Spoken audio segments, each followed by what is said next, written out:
नमस्कार दोस्तों, मैं रजनीश कुमार एक बार फिर से आप सभी का स्वागत करता हूं अपने YouTube channel study with Rajneesh में। दोस्तों, जैसा कि आप लोग जानते हैं, भारत के भूगोल में हम लोग भारत के प्राकृतिक प्रदेशों के बारे में अध्ययन कर रहे हैं। प्राकृतिक प्रदेशों के अंतर्गत सबसे पहले उत्तर के पर्वतीय प्रदेश के बारे में हमने बात की। कल हम लोगों ने ट्रांस श्रेणी के बारे में बात की। हम लोग जाने कि ट्रांस श्रेणी के अंतर्गत 3 श्रेणियां आती हैं। सबसे उत्तर में काराकोरम श्रेणी, उसके बाद लद्दाख श्रेणी और फिर जास्कर श्रेणी। चूंकि बोर्ड पर कल उतना स्पेस नहीं था, इसलिए मैं मानचित्र के माध्यम से आपको समझा नहीं पाया था। तो आज मैं आप लोगों के लिए मानचित्र के साथ ट्रांस श्रेणी को सबसे पहले बताऊंगा। उसके बाद हिमालय पे हम लोग विस्तार से चर्चा करेंगे। जैसा कि आप देख पा रहे हैं, ट्रांस श्रेणी की तीनों श्रेणियों को यहाँ पे दिखाया गया है। सबसे उत्तरी जो श्रेणी है वो काराकोरम श्रेणी है। काराकोरम श्रेणी के अंतर्गत केटू पर्वत चोटी है, जो कि भारत की सबसे ऊंची पर्वत चोटी है। हम लोग कल भी बात कर चुके हैं। अगर भारत में हिमालय की सबसे ऊंची पर्वत चोटी पूछे तो वो कंचनजंगा होगा, जिसकी ऊंचाई 8597 मीटर है और यह सिक्किम राज्य में है। देखिए, सिक्किम राज्य में बृहद हिमालय के अंतर्गत है। लेकिन चूंकि हम बात कर चुके हैं कि ट्रांस श्रेणी हिमालय का भाग नहीं है, इसलिए अगर आपसे पूछे कि भारत की सबसे ऊंची चोटी, तो इसका आंसर होगा केटू। और केटू किसका भाग है? तो काराकोरम श्रेणी का। क्लियर है? उसके बाद हम लोगों ने बात की लद्दाख श्रेणी का। लद्दाख श्रेणी श्योक नदी और सिंधु नदी के बीच है। जैसा कि आप देख पा रहे हैं, सिंधु नदी है और इधर से श्योक नदी बहती है। आपसे पूछेगा ट्रांस श्रेणी का कौन सा भाग दो नदियों श्योक और सिंधु के बीच है, तो आपका आंसर होगा लद्दाख श्रेणी। लद्दाख श्रेणी से संबंधित एक महत्वपूर्ण तथ्य यह भी है कि लद्दाख श्रेणी की चोटी राकापोसी विश्व की सबसे तीव्रतम ढलान वाली चोटी है। उसके बाद है जास्कर श्रेणी। जास्कर श्रेणी और लद्दाख श्रेणी के बीच सिंधु नदी बहती है। सिंधु नदी के दाएं किनारे पे लेह बसा है, जो कि केंद्र शासित प्रदेश लद्दाख का राजधानी है। ठीक है, आज हम लोग विस्तार से चर्चा करेंगे हिमालय पर्वत के बारे में। हिमालय पर्वत में 3 क्रमागत श्रेणियां पाई जाती हैं, जो कि उत्तर से दक्षिण क्रमशः है। सबसे ऊपर बृहद हिमालय या महान हिमालय, उसके बाद लघु हिमालय और सबसे नीचे शिवालिक हिमालय। दोस्तों, आज मैं हिमालय को शुरू करूं उससे पहले आपको मैप से बता दूं कि देखिए, ये देख रहे हैं आप, यहां से लेकर बृहद हिमालय का विस्तार अरुणाचल प्रदेश तक है। देख रहे हैं? तो इसका कुछ ही भाग भारत में है, बाकी अधिकांश भाग नेपाल में है। उसके बाद है लघु हिमालय, जिसे हिमाचल हिमालय भी कहते हैं। हिमाचल हिमालय कहने का तात्पर्य है कि इसका विस्तार हिमाचल प्रदेश में काफी ज्यादा है। देख पा रहे होंगे आप लोग। तो हिमाचल हिमालय या लघु हिमालय, जिसे मध्य हिमालय भी कहते हैं। देखिए दोस्तों, ये बीच में है। और तीसरा है आपका शिवालिक हिमालय। यह सबसे नवीन है और सबसे बाद में इसकी उत्पत्ति हुई। ऊंचाई के दृष्टि से भी देखा जाए तो यह तीनों श्रेणियों में सबसे कम ऊंचाई की है। तो दोस्तों, आइए हम लोग आज हिमालय के बारे में विस्तार से चर्चा करेंगे। आप लोग ये देखो, हिमालय एक नवीन मोड़दार पर्वत है। दोस्तों, मैं आपको बता दूं कि पर्वत के उत्पत्ति के कई सारे प्रकार होते हैं, जिसमें हिमालय की उत्पत्ति कैसी हुई है, तो वलित रूप में या मोड़दार रूप में। इसीलिए हिमालय को मोड़दार पर्वत कहते हैं। विश्व की अधिकांश जो ऊंची पर्वत चोटियां हैं या ऊंची पर्वतमालाएं हैं, वो कैसे बनी है?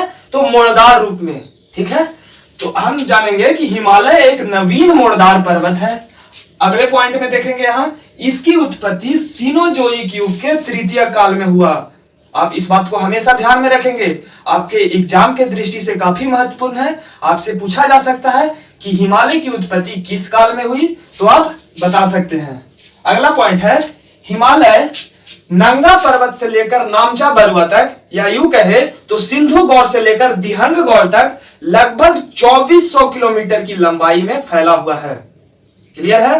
देखिए, सिंधु गौर सिंधु नदी द्वारा निर्मित एक गौर है, जो आपके केंद्र शासित प्रदेश लद्दाख में है। और दिहंग गौर, जिसे ब्रह्मपुत्र को अरुणाचल प्रदेश में दिहंग कहते हैं, और जब ब्रह्मपुत्र नदी अरुणाचल प्रदेश में यांग्याप दर्रा से प्रवेश करती है तो एक गौज का निर्माण करती है, उसे हम लोग दिहांग गौज कहते हैं।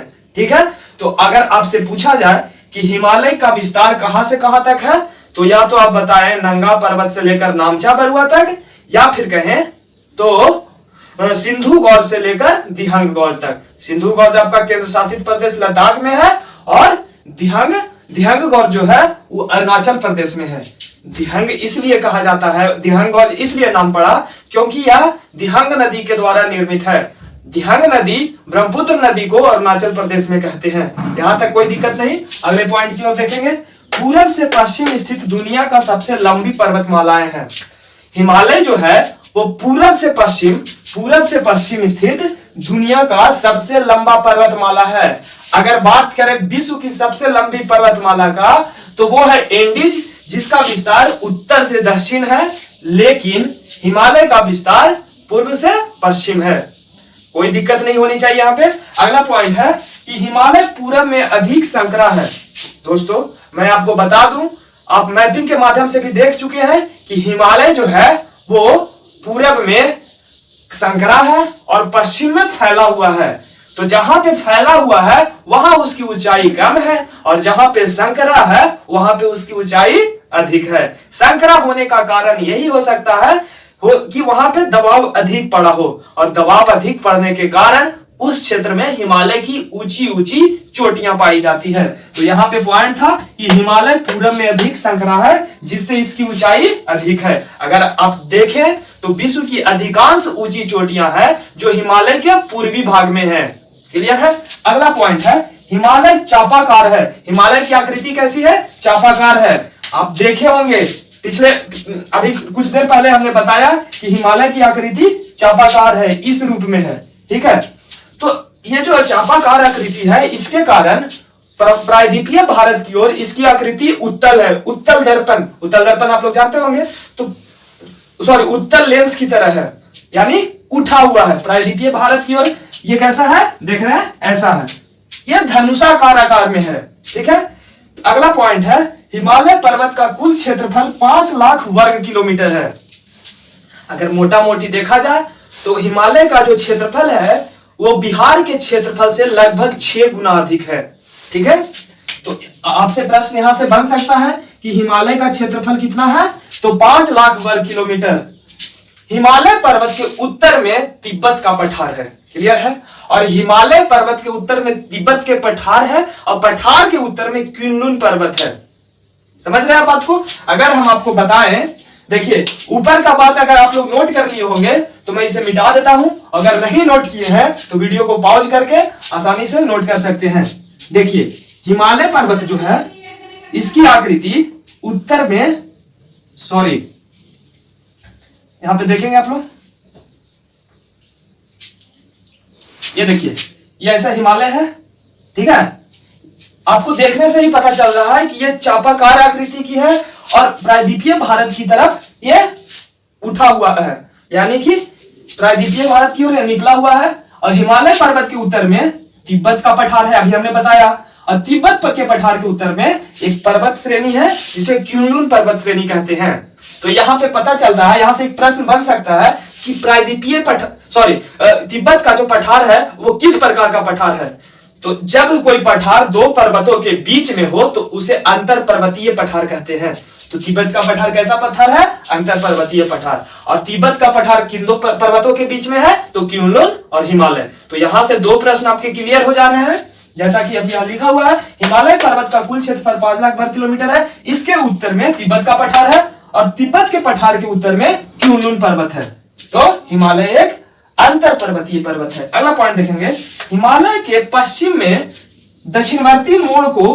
देखिए अभी हम आप लोग को बताएंगे कि हिमालय का जो विस्तार है वो इस रूप में है। ठीक है। लेकिन हिमालय पश्चिम में जाके यहाँ पे दक्षिणवर्ती मोड़ ले लेता है। उसी प्रकार पूरब में भी जाके ये दक्षिणवर्ती मोड़ लेता है। आप लोग ध्यान से देखेंगे पश्चिम में जो दक्षिणवर्ती मोड़ लेता है उसे पाकिस्तान में सुलेमान पर्वत कहते हैं और अफगानिस्तान में हिंदू कुश पर्वत कहते हैं। देखिए यहाँ पे दोस्तों हिमालय जब पश्चिम में दक्षिणवर्ती मोड़ लेता है तो इसे सुलेमान और इसे हिंदू कुश पर्वत कहते हैं। सुलेमान पर्वत का विस्तार पाकिस्तान में है और हिंदू कुश पर्वत का विस्तार अफगानिस्तान में है। वहीं पूरब में भी जाकर हिमालय दक्षिणवर्ती मोड़ लेता है, जिसे पूर्वोत्तर के राज्यों में पूर्वांचल श्रेणी तथा म्यांमार में इसे अराकानियोमा कहते हैं। देखिए यहाँ पे अराकानियोमा। देखिए अराकानियोमा हिमालय का ही दक्षिणवर्ती विस्तार है। यही अराकानियोमा नीचे बढ़ते हुए समुद्रों में चला गया है और आगे बढ़कर द्वीपीय रूप में बसा है, जो आज का अंडमान निकोबार द्वीप समूह है। अगर आप लोग इसे लिख लिए होंगे तो हम यहाँ पे इरेज करके आपको समझा देते हैं कि कैसे हिमालय से ही अंडमान निकोबार द्वीप समूह की उत्पत्ति होती है। देखिए आप लोग, ये हिमालय म्यांमार में अराकान योमा कहलाता है और फिर बाद में द्वीपों के रूप में यहाँ पे इसका विकास हुआ है, जिसे ही आज हम लोग अंडमान निकोबार द्वीप समूह कहते हैं। तो आज के लेक्चर में हम लोगों ने हिमालय के बारे में जो आम बात है, जो इसका परिचय है, वो हमने देखा।